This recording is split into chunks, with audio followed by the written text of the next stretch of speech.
São Marcos capítulo 15 e vamos ler dos versos 40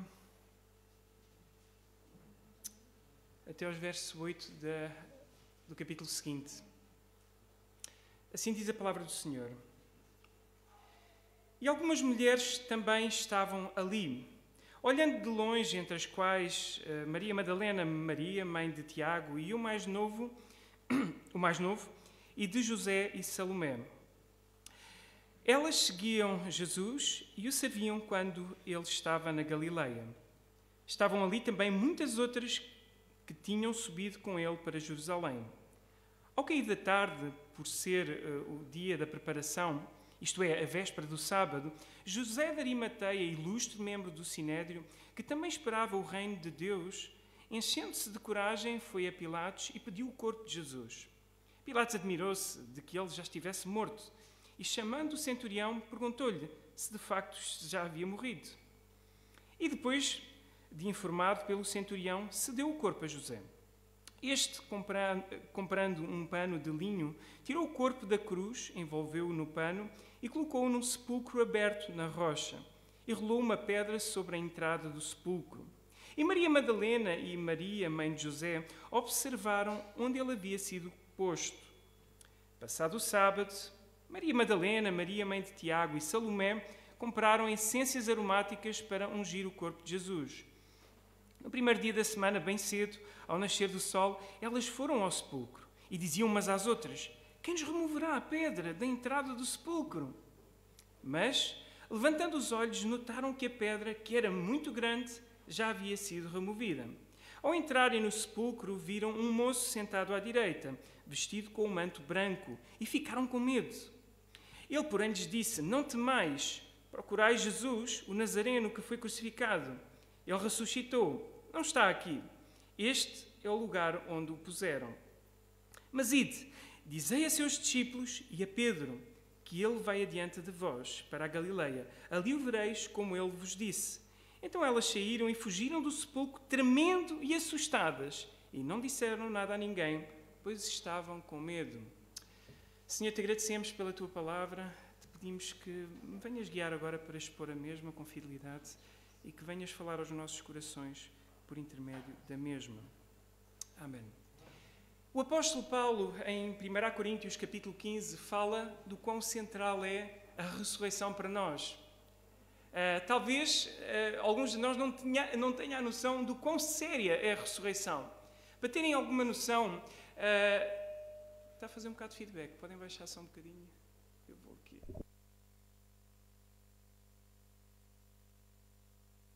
Para terem alguma noção, algumas pessoas, na tentativa de provar que o cristianismo seria falso, perceberam que o melhor ponto para começar a contra-argumentar contra o cristianismo seria uma das suas maiores bases, ou a maior base do cristianismo, que é precisamente a ressurreição do Senhor Jesus. Porque se a ressurreição do Senhor Jesus não se deu, a nossa fé é vã, como diz o apóstolo Paulo, e ainda vos vou mostrar também isso. Um desses homens foi Lee Strobel, e hoje que escreve vários livros de apologética. Mas outros lhe seguiram, uns a comparar os evangelhos com o seu conhecimento secular de estudos dos chamados cold cases, os casos. É um criminalista que trata de casos que já prescreveram, no sentido de pessoas já morreram, já só têm testemunhos de pessoas que não estão vivas, e que comparam.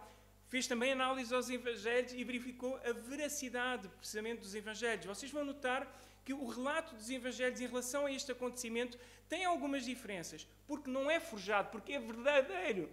E é o que acontece em tribunal, quando pessoas diferentes falam do mesmo relato, têm algumas perspectivas, obviamente, diferentes do mesmo acontecimento. Se fosse fingido, se fosse forjado, eram todas iguaizinhas, porque era uma cópia exata, memorizada por todos. Mas não é o caso.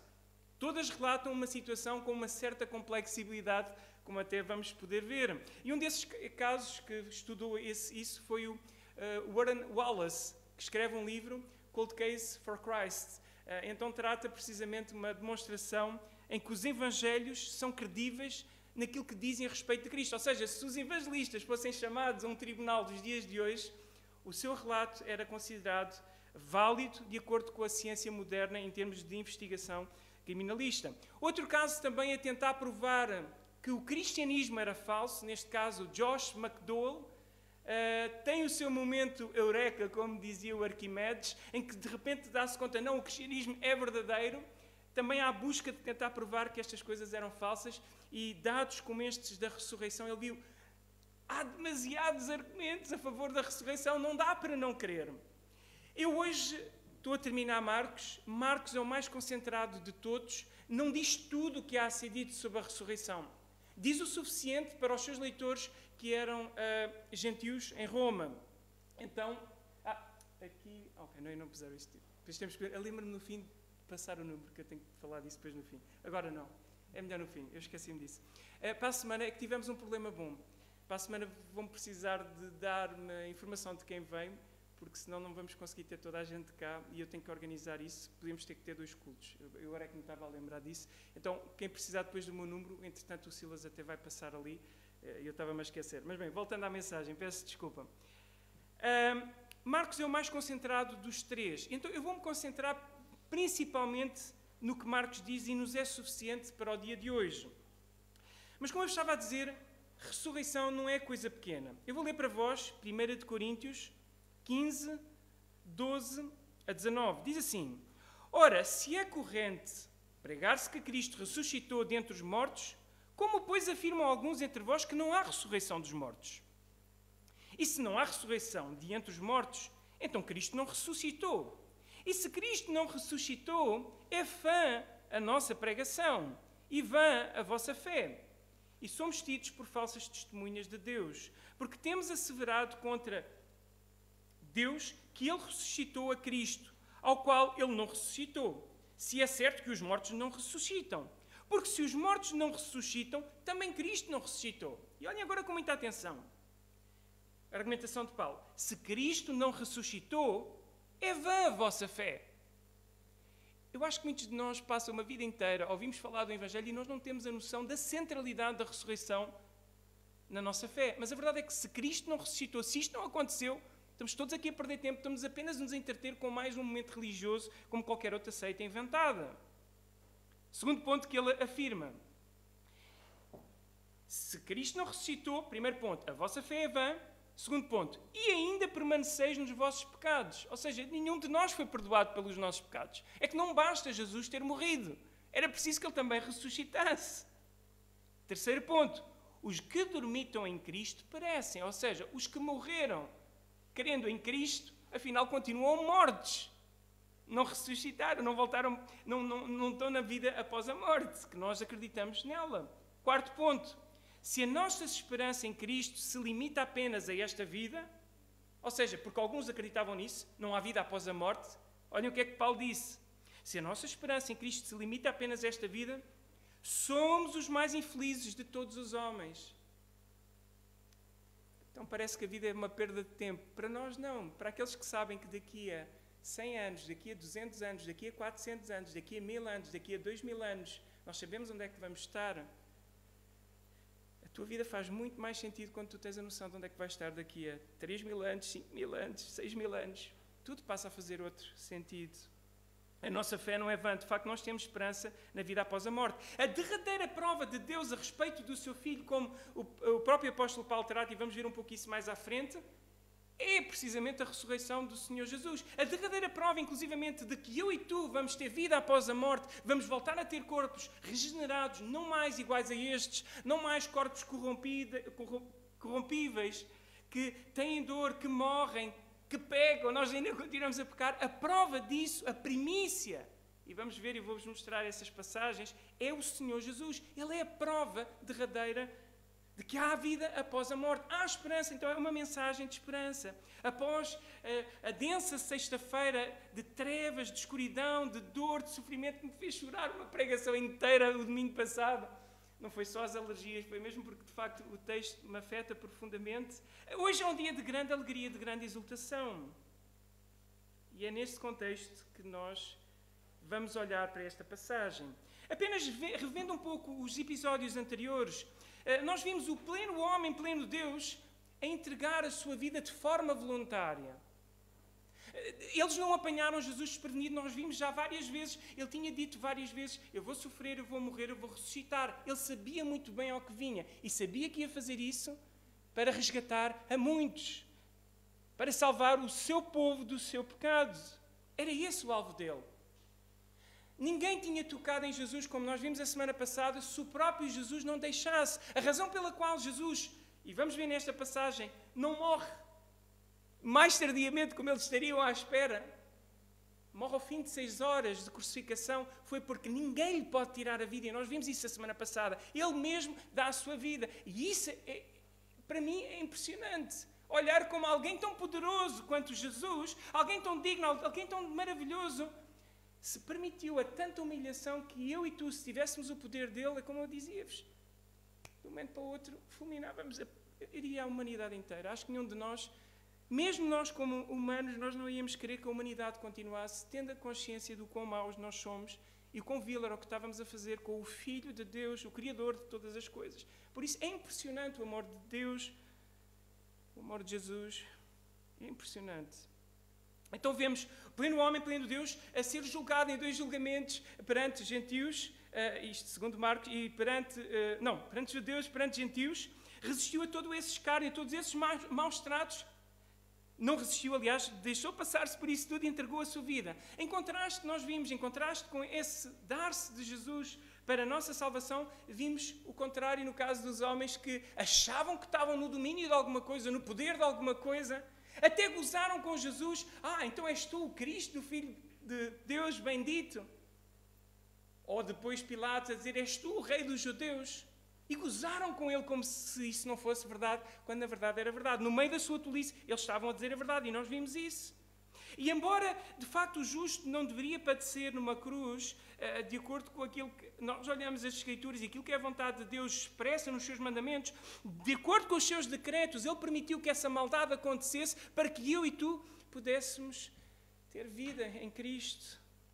Pudéssemos ter salvação, não pelos nossos méritos, não pelo que nós fazemos, mas pelo que o Senhor Jesus fez. E o abandono que nós merecíamos, nós vimos a semana passada, sofreu Jesus na cruz, quando disse, Deus meu, porque é que me abandonaste? O abandono que eu e tu merecíamos, teve o Senhor Jesus precisamente na cruz. Era o que nós merecíamos.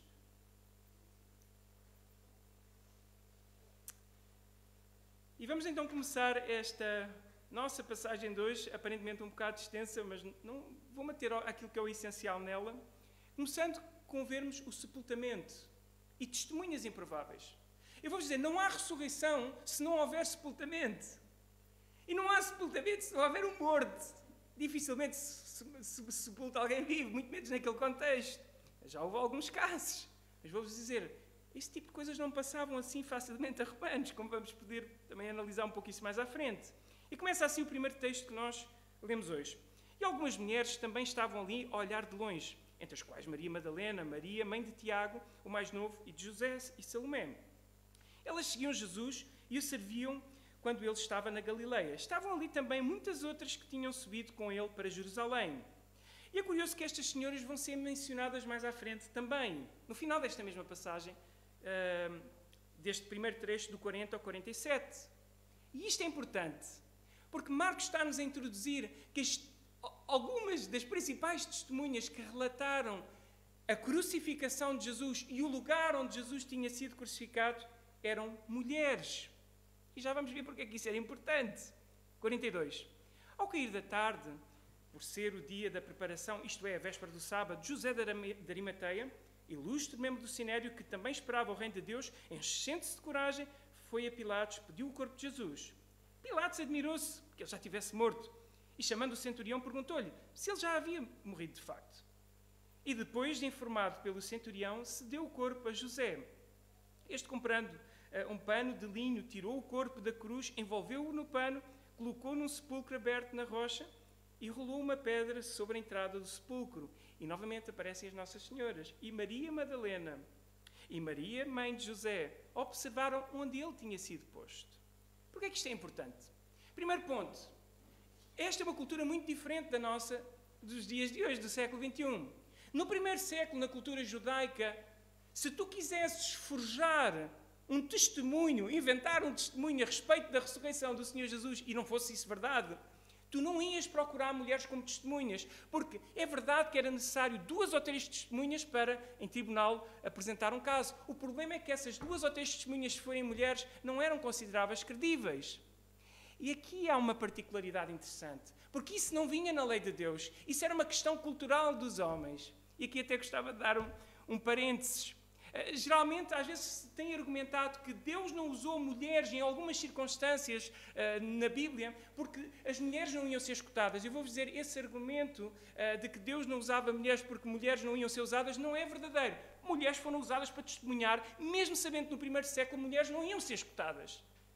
A samaritana também foi testemunhar à cidade de Sicar, mesmo sendo mulher, mesmo sendo de má fama, mesmo sendo samaritana. Ela tinha tudo contra ela. Se Deus fosse refém da cultura, Deus não teria usado a mulher samaritana, Deus não teria usado estas 3 mulheres, porque naquela cultura o testemunho de 3 mulheres não era tido em conta. Então este é um aspecto interessante, este não é um testemunho forjado, este é um testemunho real, que para nós que estamos em pleno século XXI, obviamente levamos a sério o testemunho também de mulheres. Outro aspecto interessante que nós vemos no verso 47 é que as mesmas mulheres que viram o Senhor Jesus morrer são as mesmas que vão ver onde é que o Jesus vai ser sepultado. Porque outro argumento histórico contra a ressurreição é que dizem, as mulheres, como era noite, quando foram ainda era de noite, ainda era escuro, provavelmente enganaram-se no túmulo. Se calhar foram no túmulo ao lado. A questão é, elas não se enganaram coisa nenhuma porque elas foram atrás de José de Arimateia e viram onde é que o corpo de Jesus ficou. Então, novamente, o Evangelho de Marcos rebenta com alguns desses argumentos. E se fores aos outros Evangelhos, o caso de sustentação da ressurreição mais forte fica, mas isso fica para o próximo ano. O próximo ano, se calhar, agarro nos Evangelhos todos e se calhar uma pregação massiva só a dar todos os argumentos. Outro aspecto interessante que aconteceu, e nós já vimos essa semana passada, não me vou alongar hoje, é o verso 44. Reparem que Pilatos ficou surpreendido. Mas como é que Jesus já morreu? Esta gente sabe como é que estas pessoas morrem em crucificações. Como eu vos falei, uma pessoa podia estar crucificada durante horas e até dias. Como é que o Senhor Jesus, ao fim de 6 horas, morre? Ele fica surpreendido, de facto, com isso, ao ponto de pedir ao centurião, um comandante de uma guarda de 100, a maior máquina militar daquele tempo, do maior império daquele tempo, o Império Romano, uma máquina de matar, que sabem matar seres humanos e garantem que eles ficam mortos, porque em batalha tu não deixas o teu inimigo vivo, a menos que o vais prender, porque senão ele a seguir vem e espeta-te uma espada e mata-te. Eles sabem muito bem quando uma pessoa está morta. E quando tu vais a ver os outros evangelhos, mesmo o espetar da lança sobre Jesus, tudo isso certifica precisamente que ele ficou morto. Se virem depois aquele relato daquele médico que eu falei a semana passada, ele explica que o tipo de ferimento que ali é causado pela lança, já não obstante todos os outros que eram suficientes para ele morrer, só esse, diz ele, se não fosse tratado de imediato por um cirurgião com o conhecimento dele, com as tecnologias modernas do século XXI, ele morria. Conclusão, ninguém sobreviveria ao tipo de lesões que Jesus sofreu, muito menos à última delas, a lança espetada, para garantir que ele estava mesmo morto. Eles certificaram-se que Jesus estava mesmo morto. Então ele chama ao centurião para se confirmar se isso era verdade. Ele ficou surpreendido. Como eu disse, eles ficavam dias. Às vezes os corpos começavam a ficar putrefactos e as aves necrófagas começavam-se a alimentar de seres humanos ainda vivos. Mas isso não acontece com o Senhor Jesus. E nós vimos, a pregação da semana passada, porquê? Ninguém lhe podia tirar a vida, ele próprio a deu. E naquele momento, ele quando bradou aos céus, ele entrega a sua vida e morre. Porque ele é todo poderoso. E ele próprio tinha dito isso, que ninguém lhe podia tirar a vida dele, ele próprio a daria. E isso é muito bonito, porque ele fez isso por amor a nós. Depois é mencionado José de Arimateia, e há uma outra pessoa que é mencionada nos evangelhos paralelos, como por exemplo em João, que é o Nicodemos.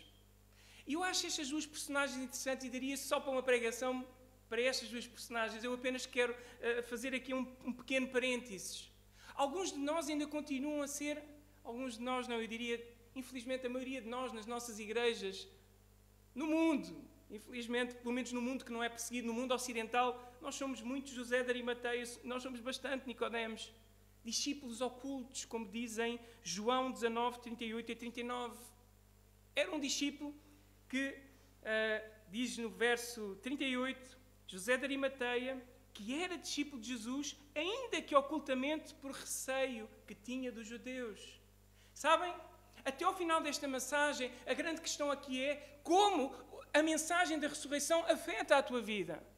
Porque eu te vou dizer, se nós continuamos a ser discípulos ocultos, algo de errado se passa connosco, porque nós temos a mensagem mais forte que existe na humanidade, mais importante que todo o ser humano deveria de ouvir. Se nós não falamos dela, ou é porque nós não queremos nela, ou é porque nós odiamos Cristo.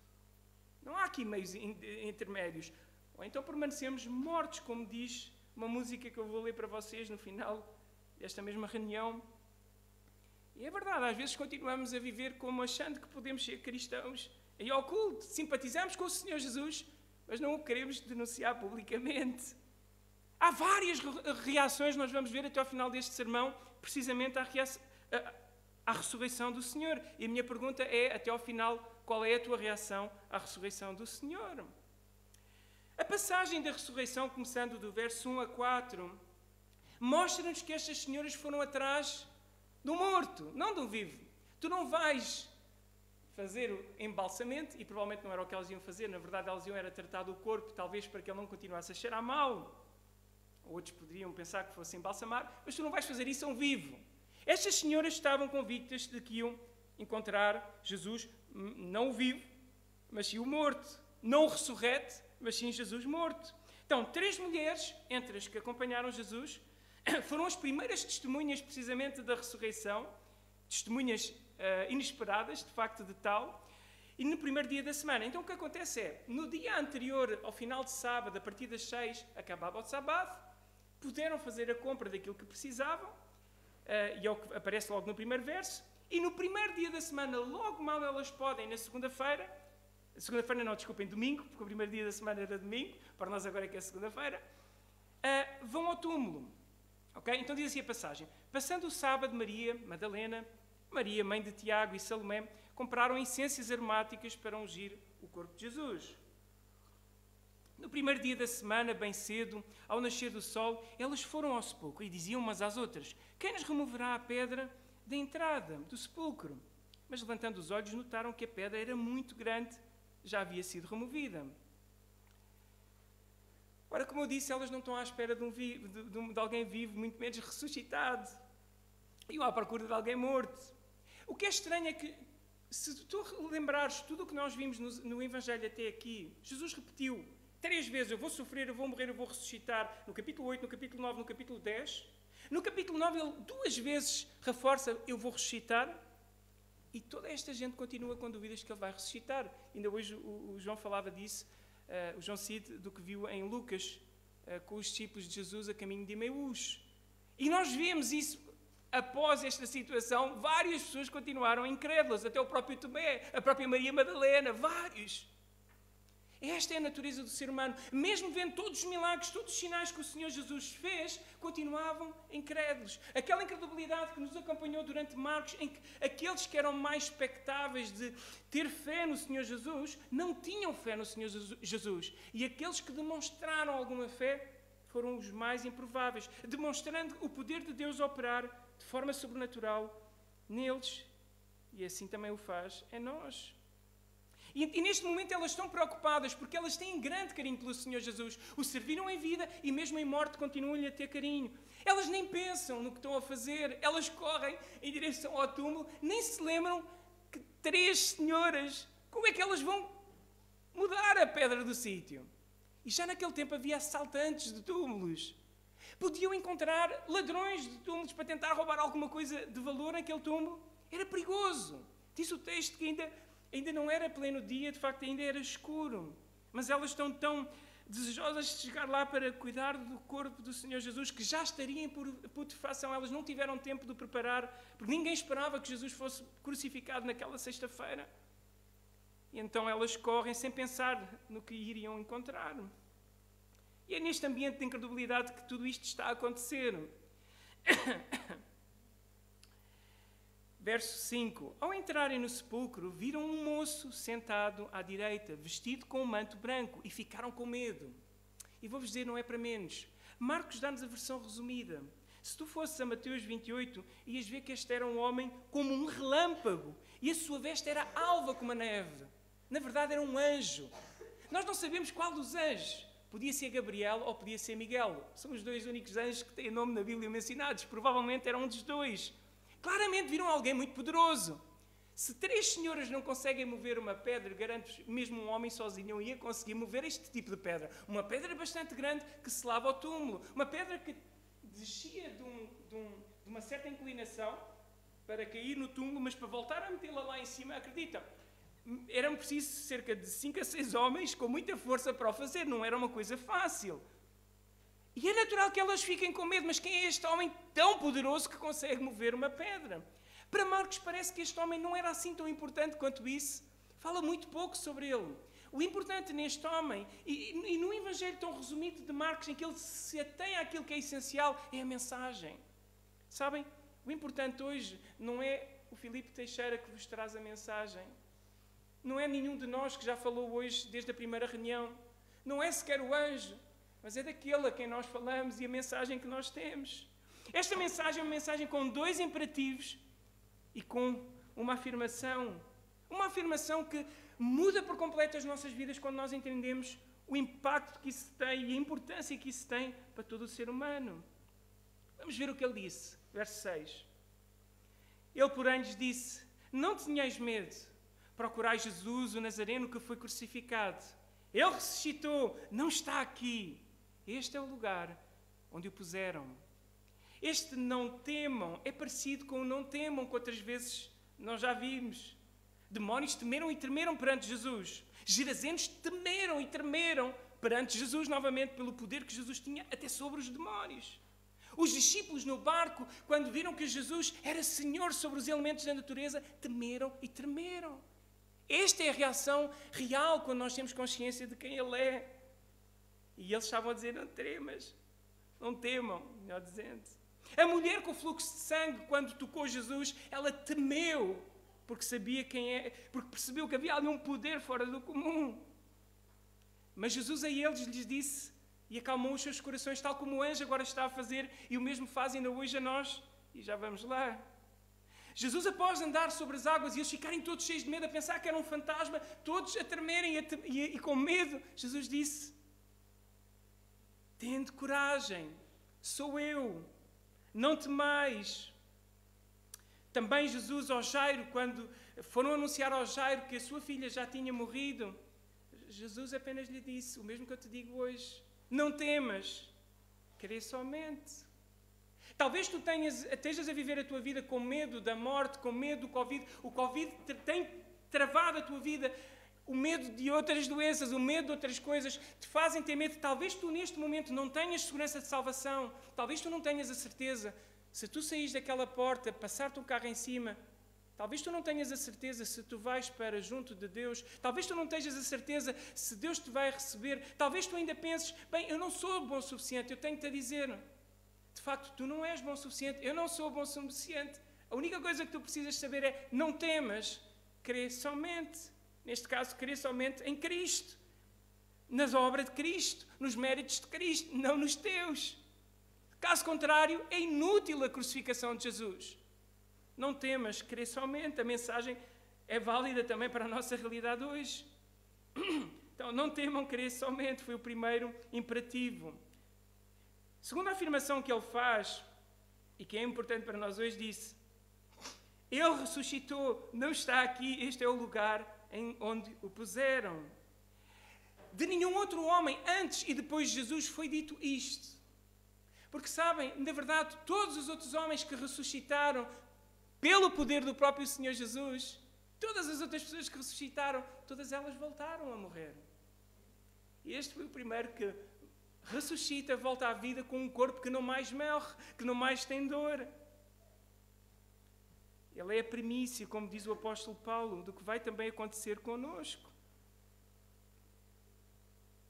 Ele é a prova do que vai também acontecer, lá está, com os nossos corpos, com a nossa vida. É o testemunho precisamente de que nós vamos também voltar à vida.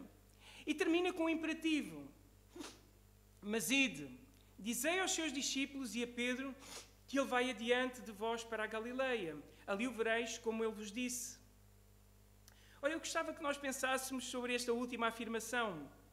Por um lado, é interessante que a primeira coisa que o anjo lhes fala e demonstra a preocupação do Senhor Jesus com eles é: fala aos discípulos e a Pedro. E a pergunta é: porquê os discípulos e Pedro? Porquê é que não é só os discípulos?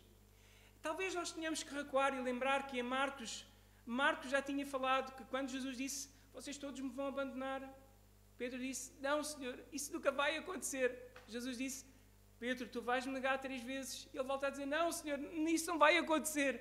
E todos os 12 dizem isso com ele. Não, nós nunca te vamos abandonar. Todos os outros discípulos dizem isso com ele. Então, a primeira coisa que eu gostava de vos referir nesta última verso, nós muitas das vezes já nos acobardamos, muitas vezes em relação ao Senhor Jesus.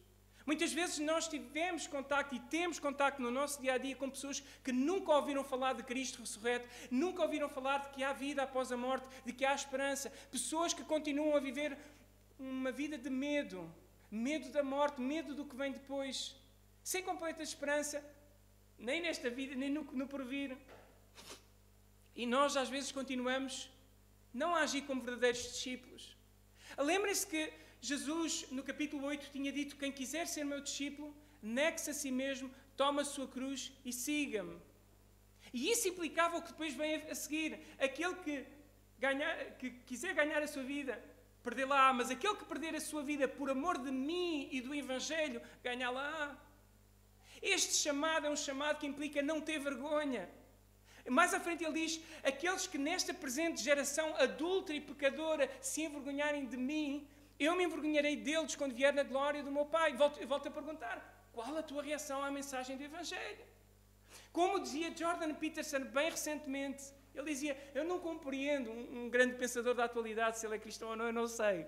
Mas ele dizia: eu não compreendo bem esta minha crença em Jesus.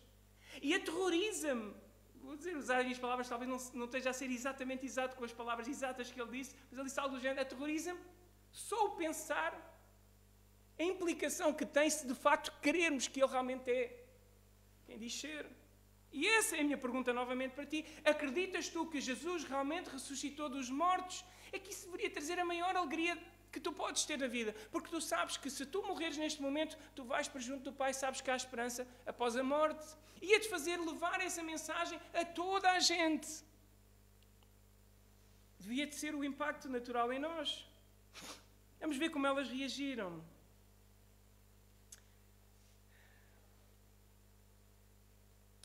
Verso 8. Então elas saíram e fugiram do sepulcro, tremendo e assustadas, e não disseram nada a ninguém, pois estavam com medo. Como não disseram nada a ninguém se nós hoje estamos aqui, não é?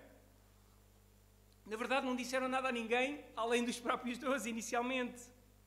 Vão haver várias reações, e hoje, como é culto de ceia, eu não me vou ater muito às outras passagens, com calma podem depois ler em casa, nas passagens paralelas, mas houve muitas reações. Vê o final dos 4 evangelhos, todos relatam a ressurreição. Houveram muitas reações. A primeira reação, por exemplo, relatada em Mateus 28:8, foi de grande alegria. Em certa medida, tiveram medo, tremeram, mas também tiveram grande alegria. Mas outras reações que nós encontramos é, por exemplo, Maria Madalena, que após os discípulos irem de novo ao túmulo para ver e verificam: bem, Jesus não está cá mesmo, fica a chorar, e aí conta-nos mais pormenores que na nossa passagem não conta. Ela depois, entretanto, olha para dentro do túmulo e vê lá 2 homens. Neste caso eram 2 anjos. No nosso Marcos só conta do primeiro. Também conta que ela vê um terceiro homem que ela pensa que é um jardineiro. E ela continua a chorar. Os primeiros perguntam: porquê é que choras? E ela diz: diz-me para onde é que me levaram, meu Senhor. O segundo homem, que era Jesus, e ela pensava que era o jardineiro. Eu pergunto: mas buscas a quem? E ele: diz-me onde é que colocaste, meu Senhor. E o Senhor está à frente dela e ela não vê, ela não entende. A reação inicial foi de incredulidade. E nós vimos isso ao longo de Marcos. É a nossa reação natural. Infelizmente, depois da queda é o que acontece. Tomé disse, eu tenho que ver, eu tenho que tocar nas mãos de Jesus. E Jesus satisfez a vontade dele. E depois disse a seguir, estes sinais foram escritos para que outros que iriam vir pudessem crer. E sabem, não é crer numa fantasia, não é crer numa imaginação, é crer num relato sólido. É crer em algo consistente que pode ser questionado. São testemunhas que podem ser analisadas. Eu não sei se alguma vez já pensaste, como é que tu sabes que tu és filho do teu pai e da tua mãe? Como é que tu sabes que o homem foi à lua? Sabes, em tudo na vida tu tens que acreditar em alguém. Acreditas nos livros de ciência, acreditas no que os teus professores te dizem, acreditas que o que os teus pais disseram é verdade. E alguns às vezes descobrem que afinal não eram filho daqueles pais, por exemplo. Mas tu crês. Sabem, às vezes fazem da fé uma fantasia. Vou-vos dizer, a fé não é um exercício de imaginação fértil. A fé é crer, é confiar em Deus. Não tem contrassenso com a razão. Há pessoas que dizem, fé e razão são contraditórias. Não, não são. É porque eu uso a minha cabeça e leio as Escrituras e o Espírito Santo abriu o meu entendimento que eu creio e acredito que é verdade. Claro, razão só não chega para eu ser convencido que sou pecador, de que tu sejas convencido que és pecador. Mas ficou algo sólido para nós. Um testemunho forte. A ordem em Atos 1:8, e se quiserem podem abrir as Bíblias, estamos mesmo a terminar, é parecida e faz lembrar com esta ordem do anjo. O anjo disse, ide, e dizia aos discípulos. Há um outro ide em Mateus, no final de Mateus 28, que vocês conhecem muito, o ide e fazer discípulos de todas as nações. Mas há uma outra passagem, Atos 1:8 em particular, que eu também aprecio muito, e gostava que abríssemos e pudéssemos ler.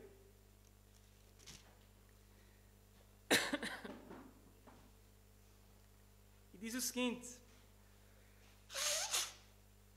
e recebereis poder do Espírito Santo, mas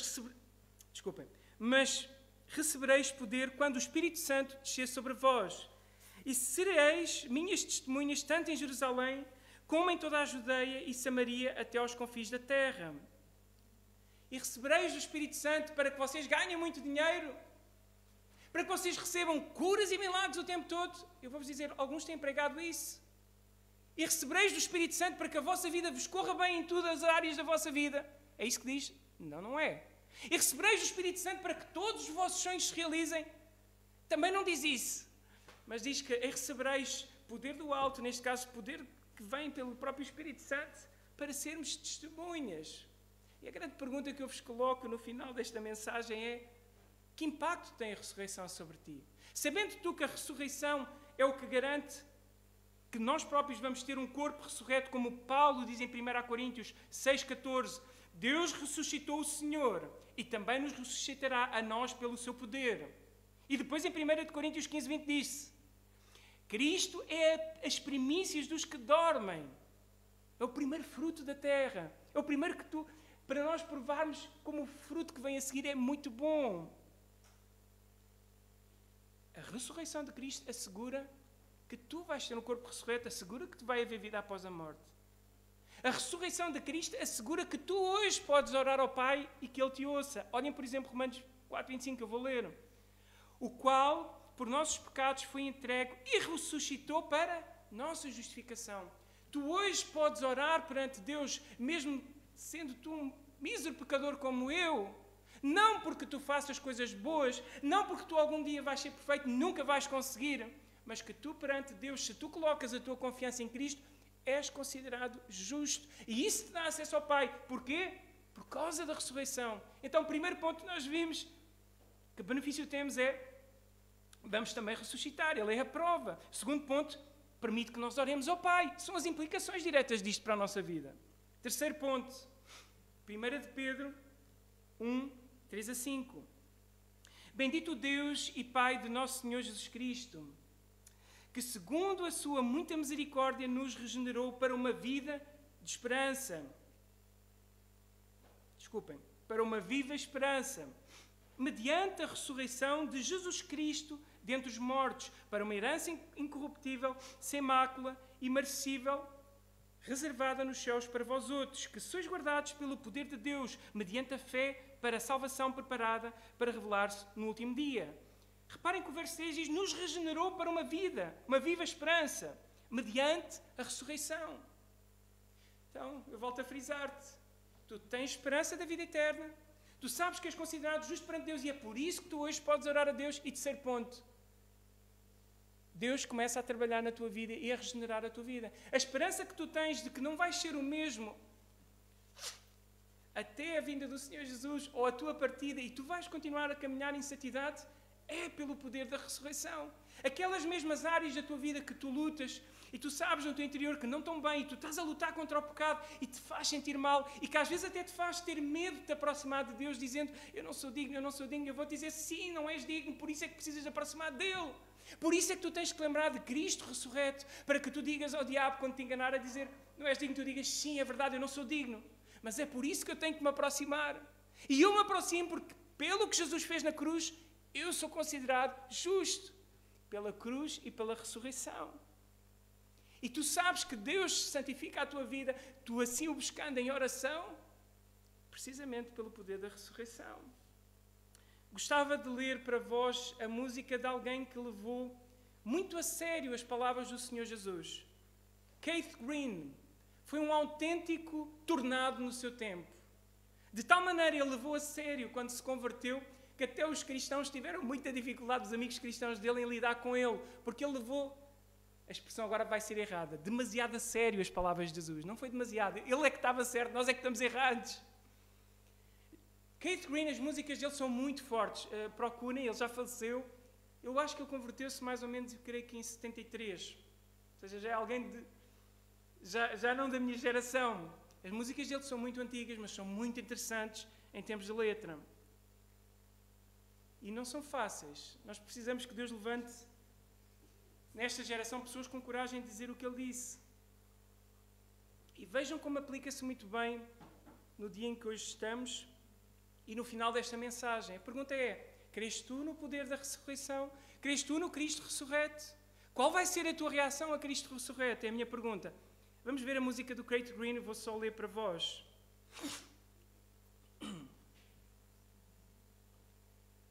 Estás a ver? Estás a ver? Essas pessoas todas a se afogar. Não te importas, não te importas. Vais deixar que elas se afoguem. Como podes ser tão insensível? E não te importas quando elas vêm a ti. Tu fechas os olhos e finges que o trabalho está feito. Senhor, abençoa-me, Senhor, abençoa-me. É tudo o que eu escuto. Ninguém sente dor, ninguém se incomoda. Ninguém nem ao menos derrama uma lágrima, mas ele chora, ele sofre, ele sangra. E se importa com as tuas necessidades. E tu simplesmente te acomodas e te mantens na tua teimosia. Não vês o tamanho deste pecado? Pois ele leva pessoas à tua porta e tu as mandas embora, sorrindo e dizendo, Deus te abençoe, fica em paz. E o céu inteiro chora porque Jesus veio à tua porta e tu o deixaste fora na rua. Desperta, desperta, dá mais de ti. Vês que há necessidade, ouves o clamor, então como podes deixar para depois? Deus está a chamar e tu és o escolhido. Mas como Jonas foges. Ele te disse para falar, mas tu estás a guardar para ti. Não vês o tamanho deste pecado? O mundo inteiro dorme em trevas, porque a igreja não luta, porque está a dormir na luz. Como podes ser tão morto, quando tens sido tão bem alimentado? Jesus ergueu-se do túmulo e tu nem da cama consegues levantar. Jesus levantou-se do túmulo. Vamos, levanta-te da cama. Como podes ser tão insensível?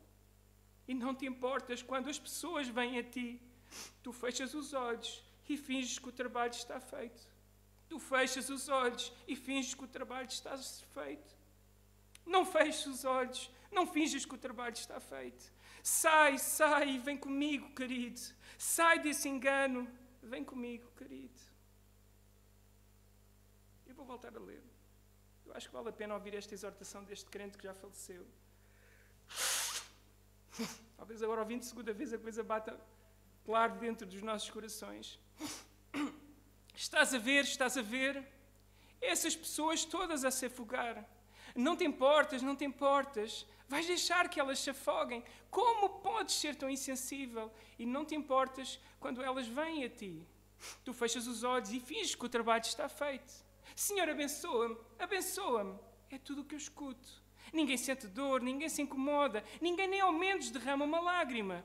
Mas ele chora, ele sofre, ele sangra e se importa com as tuas necessidades. E tu simplesmente te acomodas e te mantens na tua teimosia. Não vês o tamanho deste pecado? Pois ele leva pessoas à tua porta e tu as mandas embora sorrindo e dizendo: Deus te abençoe, vai em paz. E o céu inteiro chora porque Jesus veio à tua porta e tu o deixaste fora na rua. Desperta, desperta, dá mais de ti. Vês que há necessidade, ouves o clamor. Então como podes deixar para depois? Deus está a chamar e tu és o escolhido. Como Jonas, tu foges. Ele te disse para falar, mas tu estás a guardar para ti. Não vês o tamanho deste pecado? O mundo dorme nas trevas porque a igreja não luta, porque está a dormir na luz. Como podes estar tão morto quando tens sido tão bem alimentado? Jesus ergueu-se do túmulo e tu nem da cama consegues levantar. Jesus levantou-se do túmulo. Vamos, levanta-te da cama. Como podes ser tão insensível? E não te importas quando pessoas vêm a ti. Tu fechas os olhos e finges que o trabalho está feito. Tu fechas os olhos e finges que o trabalho está feito. Não feches os olhos, não finges que o trabalho está feito. Sai, sai. Vem comigo, querido. Sai desse engano. Vem comigo, meu querido. Querido Deus, obrigado pela tua palavra, Senhor. Desperta os nossos corações para ver Cristo ressurreto, Senhor, e crermos nele e pormos a nossa confiança não nos nossos méritos, não nas nossas obras, mas nas obras de Cristo. Comove os nossos corações a se arrependerem perante Ti e a confessarem os seus pecados a Ti, Senhor. E a rendermos as nossas vidas ao Senhor Jesus. Não, Ele não era apenas um homem bom, nós sabemos. Ele era mais do que um homem bom. Ele é Deus e nós cremos em Ti, Senhor Jesus. Que se alguém entre nós ou que está a assistir pela internet ainda não é salvo, nós oramos, Senhor, tem misericórdia e salva, Senhor. Que nesta Páscoa possamos entender verdadeiramente a importância da ressurreição. Aqueles que ainda vivem em medo, sem esperança, eu peço, Senhor, opera nos seus corações, que eles possam ter segurança de vida eterna, Senhor, conhecendo a Cristo, colocando a sua confiança em Cristo, arrependendo-se dos seus pecados. Opera, Deus, nós não somos capazes se Tu não agires. Por isso nós te oramos, Senhor, e buscamos, confiando que Tu podes agir, Senhor, e que Tu ages. Desperta, Senhor, desperta a Tua igreja, Senhor, aqui no Seixal, em Portugal e no mundo, Senhor. Perdoa-nos porque nós no mundo ocidental temos estado tão adormecidos, tão na nossa cama. Oh Pai, põe compaixão nos nossos corações pelos perdidos. Como pediram os irmãos em Atos, dá-nos ousadia, Senhor, para falar de Ti àqueles que ainda não Te conhecem. Ajuda-nos a viver o Evangelho, Senhor. Em nome de Jesus. Amém.